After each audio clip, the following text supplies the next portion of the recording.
Welcome to Prince Institute. Exercise number 4 for 200 words a minute. Sir Kailash Chandra. Ready? Start.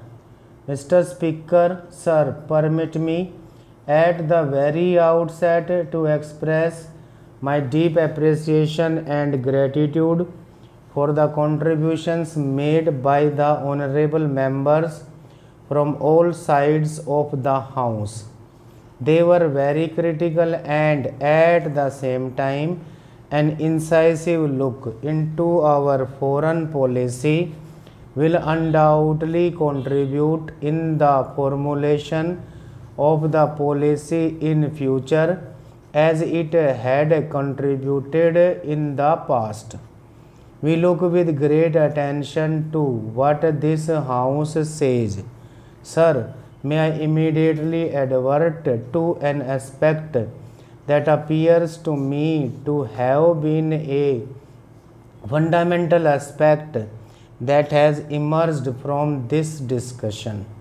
That aspect is that while the international scene has undergone changes and indeed radical changes, there had been a tradition in this country for 4 decades or so, the tradition of a consensus approach to the foreign policy, the tradition of a national consensus backing our foreign policy. I see that tradition today. I saw it the other day, and I saw it throughout this debate. The national consensus on foreign policy, in spite of the radical changes that have taken place in the world, the national consensus on the Indian foreign policy reflected in this parliament, which undoubtedly reflects the country as a whole. The national consensus is here, and it was shown by all sections of the House, and that is indeed the most heartening aspect that has emerged from this debate. We are with the opposition, we are with all sections of the House when they say that the new international scenario does indeed provide an opportunity, and we need the opportunity, and the opportunity of democratization of the international order should not be lost.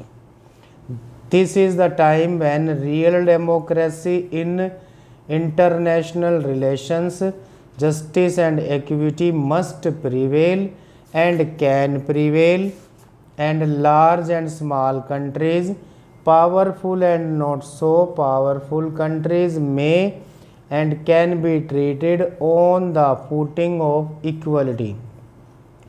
Let us march together, big and small, powerful and not so powerful, rich and poor.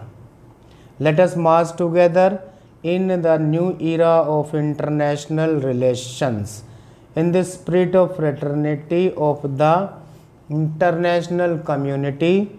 It is possible that this can be done, and therefore we are with you, we are with the opposition, and we are with all sections of the House, their party House, irrespective of their political fold and irrespective of their party affiliation, when we speak of democracy of the international order. Next para.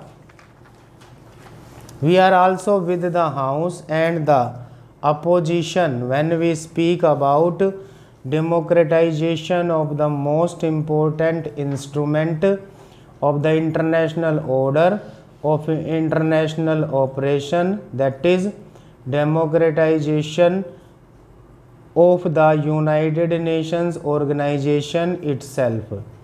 Of course, in the context of democratization of the UN questions such as expansion of the Security Council, which is supreme, as it were, the executive organ of the United Nations is important, but no less important, as has been pointed out on more than one occasion over the last couple of days, is the question of having an international order which addresses itself to regional, local problems or otherwise in a non-selective manner, in a manner that is based on international legality and in a manner which cuts across the globe and deals with situations on merit and law, as I have said, on well-established principles of justice and equity.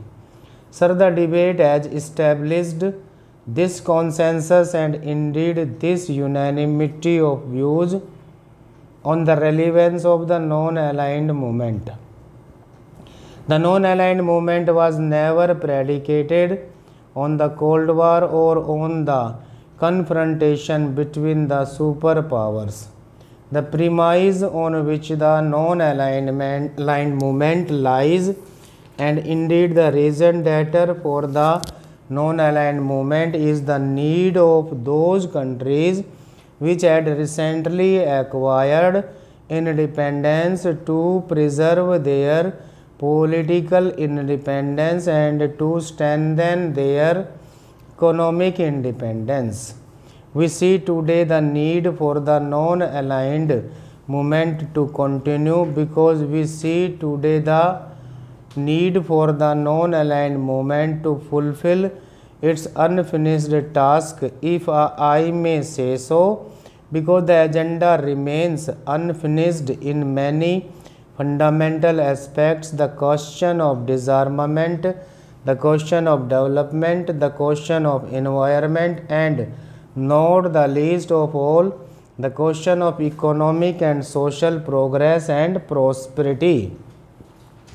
As we see it today, the end of the East-West confrontation and the new collaborative relationship between the two superpowers or the two former superpowers, and indeed the era of collaborative relationship that have now arisen among all the great powers is very much welcomed by itself. But then we must be alert to the danger of a sharper north-south divide in the absence of corrective action. In our view, the South should not be marginalized in the international fora when major political and economic decisions are made. Therefore, it is in this context of what I have said that the non-aligned movement, the principles of non-aligned movement, the reason d'etre of non-aligned movement continues, and the need for non-aligned movement to be as strong and as effective as before still remains. Stop.